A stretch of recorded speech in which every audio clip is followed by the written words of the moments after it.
All right, you guys. Thanks so much for joining my live stream. As you would know, I have had the opportunity to speak to people from 30 different countries, asking them the same set of questions, very different kinds of people, analyzing their level and trying to derive the best practices they use to communicate in English. I mean, something that I had to do because of my professional leverage. I give lessons across the world. You know what? It's been super interesting. I have picked up a mixed bag of hacks, something that can help anybody go from a literal beginner to a pro at English conversations. And today, I'm not just talking about non-native speakers, but also native speakers. I've never talked about it before, but it exists. Native speakers also have to put in the effort to perfect their speaking. I mean, you're not just given the gift of communication for being a native speaker of a language. We're all native speakers of a language, at least. I mean, if I were to become an orator in Hindi, which is my first language, I would still need work. Do you know what I mean? Okay. We are going to take a journey from east to the west, arriving at our secret. There is a secret. I mean, I didn't find about it through research. It just kept showing up in every great speaker's habit, I would say. And then I was like, okay, so it keeps coming up. Let me go look it up. Is there research on it? Are people really talking about it? Is that the vibe? Is this subject being studied? And yes, it is the secret sauce that the best speakers from around the world use to sound fluent. Okay? But don't lose the plot here. From all of the 30 countries that I've spoken to, the number one, the first and foremost thing that I've learned is that there is no perfect way of learning English communication. Okay? We're just kicking out the word perfect. There is no perfect way of doing it. Let me help you with an example. European students or European English speakers, of course, I'm not talking about UK and the other English-speaking countries. I'm talking about like, except England and other English-speaking countries, both East and West, they tend to be readers. This is my experience. And this is also statistically true, I guess. So they read to speak better English or to just move ahead. That's their style, yeah? Indian students, by experience and also generally, don't tend to read as much. I mean, Europeans, they always have a book around them. There's always a book on their table that they're gonna go back to. Indian students, they're not the same when it comes to reading. But Indian students, and let me tell you this, you might find it surprising because they like really underestimate themselves. But the fact is, Indian students tend to know volumes of vocabulary. They might not be using it all. They're definitely not using it all, but they know volumes of vocabulary. Okay? That is the comparative study my job has given me. I'm going to talk about it all. Now, keep in mind, all of these people that I kind of surveyed, they came to my lessons mostly, but they didn't come looking for English lessons per se. Do you know what I mean? I mean, most of these people were already advanced speakers. They spoke fantastically. They were just here to catch up with an Indian, I guess, to maintain their fluency, get a casual conversation. They were just looking to keep their fluency, yeah? So they're giving me the best kind of insights. And that is the reason I don't put 30 lessons, trained students from 30 countries, my bad. I say I trained students from 15. It is because it's about the regulars, okay? You get the plot? Now let's begin our journey from Far East toward the West. The first group of countries. We are going to go over these groups, analyze their best practices, okay? It's going to be really charted out. I've tried to make it simple for you to understand. And this content is not complex in the first place, but then I've tried to put it in several points, okay? And we'd also look at places where you might be going wrong. So let's begin our journey. The first group of country, Far East, remember? I've got this thing for the visual support. I had a couple of students from Japan, Hong Kong, and Taiwan. The common thread, the people from all of these countries and neighboring countries, they always join meetings with a notes-taking app. Okay? A notes-taking app, a literal notes-taking app. It's like the first few times I saw it, even now I kind of get confused with it. But the first few times I saw it, I was like, is this a third person joining our meeting? And then I immediately realized, no, it's an app, like an AI kind of thing, listening to our conversations to summarize it all for them or to just take notes there. Active learning. These people, they're big on active learning. They do it the right way, okay? Also, when it comes to notes taking, they don't just stop there. They don't just give it all to the apps. They do it the old school way as well. They would literally have pen, paper handy. They just keep it very handy so that if a word or a phrase comes up in a conversation that they like or that they would want to use, they take notes immediately. They literally goes like, Richa, did you say combative or combative? What'd you say? Okay, I say combative. You know what I'm saying? Willingness to fight. That's how they do it. Even their own words and phrases sometimes I've seen, and they're struggling to retrieve a word, and finally they're able to remember the word or phrase, they would note that down as well because they were already struggling to remember what the word was. And now that they've remembered it, they don't want to lose it again. So they keep notes of everything. They're very much involved in the conversation, okay? Make no mistake. They're very involved in the conversation, yet they make it a point to note every information, every piece of information down if they feel like they'd be able to use it, if they feel it's important. That's how they go. Point number 2, especially Japanese people, and this shouldn't shock you at all, they are great listeners. They're very patient listeners. So if you're in a conversation with a Japanese person, just keep in mind, you cannot be mentally absent. You cannot be tuned out. If you do that, if you're not paying attention, if you're not focusing, you're out. The thing that they would say, it wouldn't clock with you. It's like, why are they saying that? You're going to have to rewind and understand because they listen very carefully. They would never interrupt. Yeah, they would never interrupt you in the middle. They'll let you say your piece and they'd listen to you very deeply. And that is what allows them to give a very thoughtful response. You just really, really like listening to the kind of answers that they have. You know what I'm saying?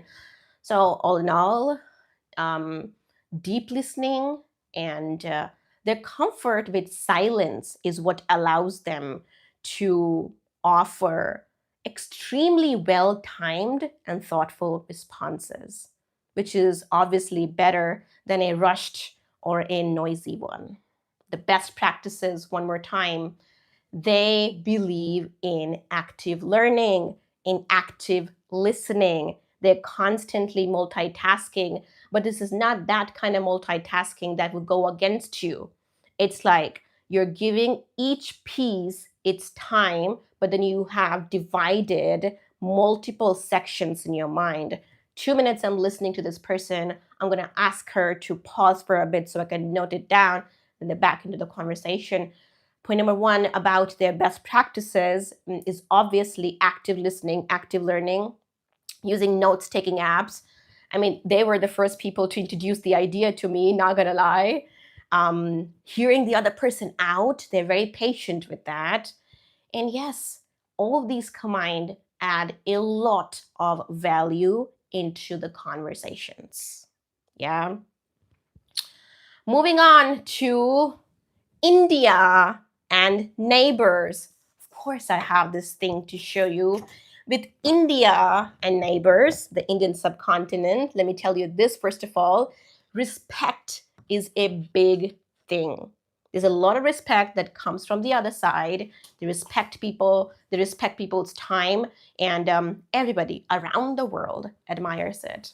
Now, for Indians specifically, obviously, because I expertise with Indians, the bulk of my students are Indians, Indians abroad or whatever, but the bulk of my students are Indians. And there's no mix up there.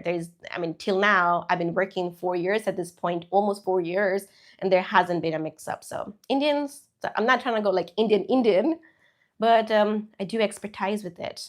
So Indians specifically, as I was saying earlier, they have volumes of vocabulary.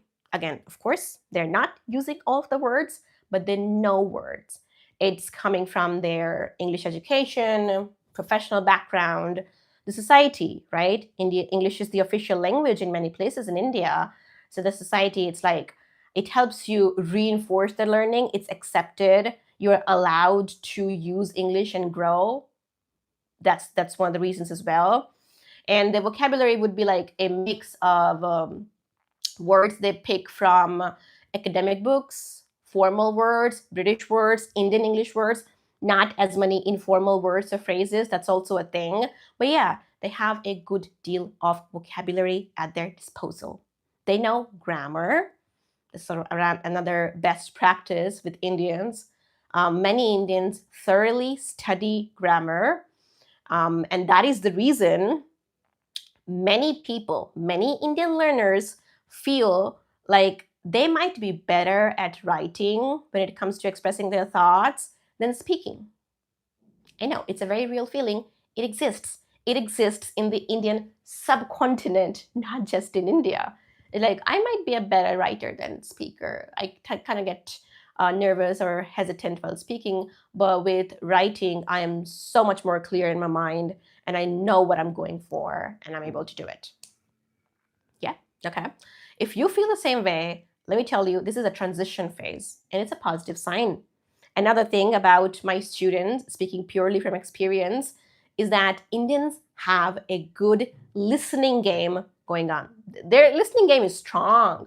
Like I said, not many of them tend to be readers. For example, my students, they were not all readers. They were not all very big on reading all their lives.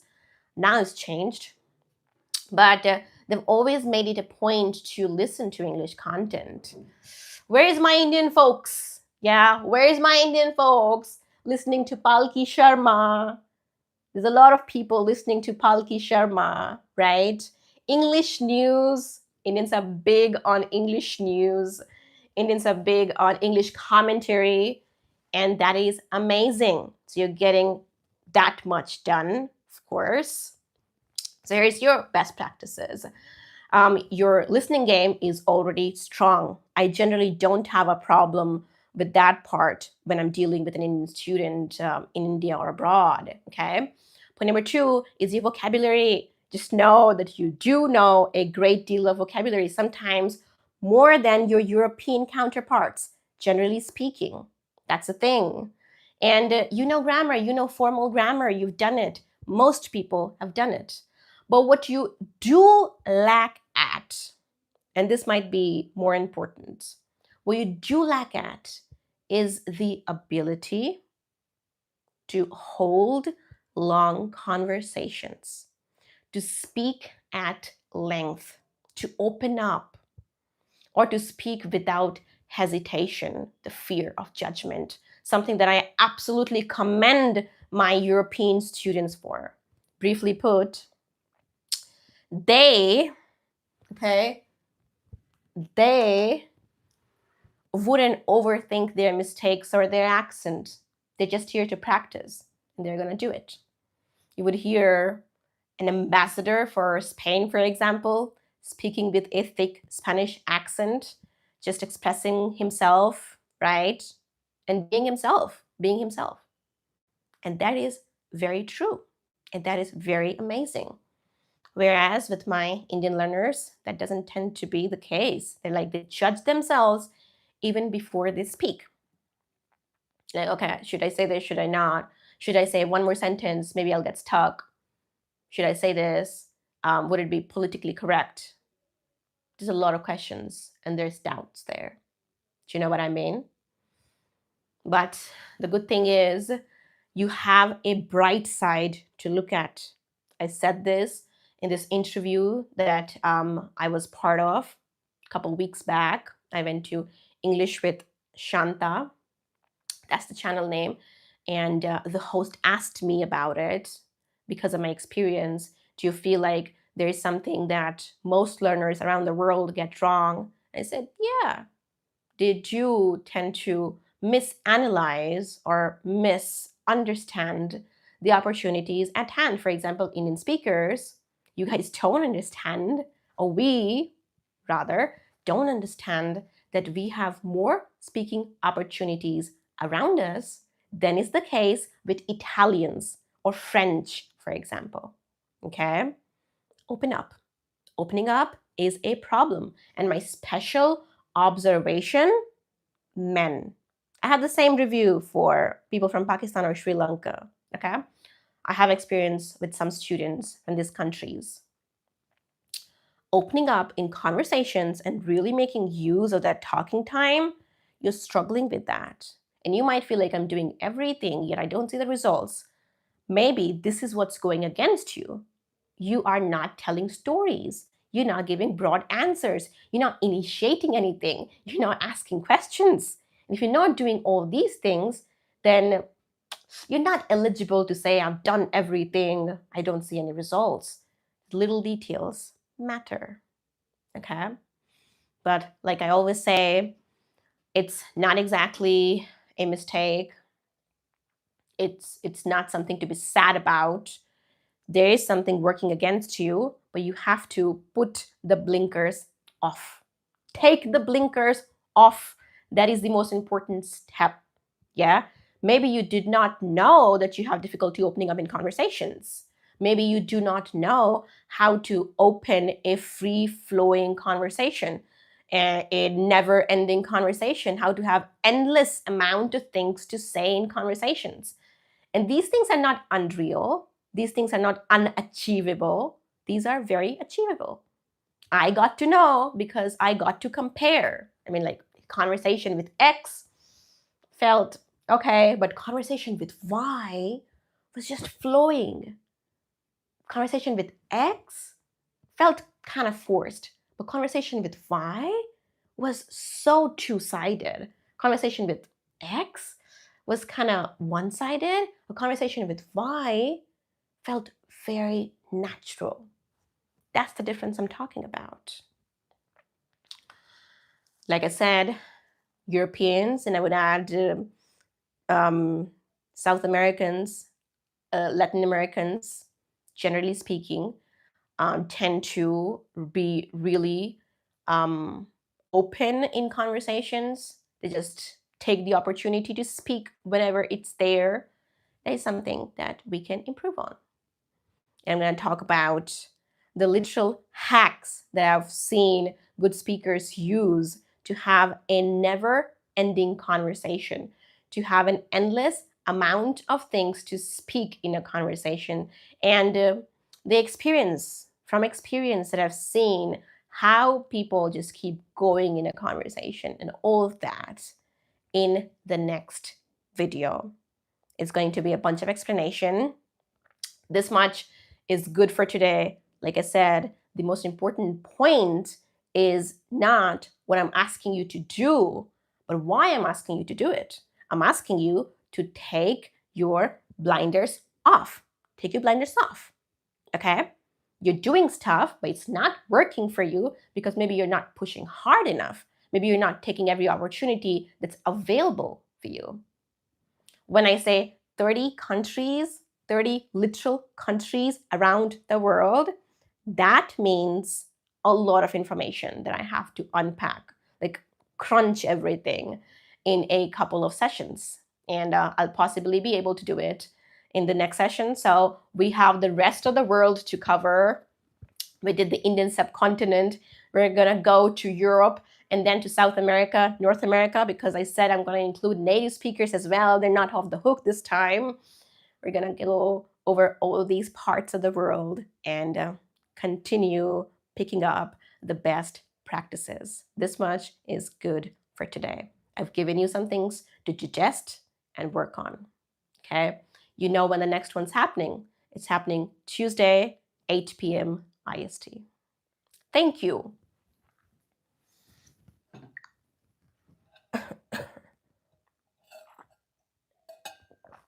Highs and hellos. Hi and hello, everybody. Thank you all for joining my live. I don't know if you can tell, but I'm still a little sick, and that's the reason I had to skip a day. But I also kind of use that time to prep this thing. Like I said, there's a lot of information, and I just had to like sit with myself and to bring it all out. I don't want to miss out on anything. So let's make it. Let's go back to our old time, I guess. You would know, I'll announce it in advance. It might be 7:30 p.m. IST or 8 p.m. IST, but it's definitely happening Tuesday. See you again for part 2.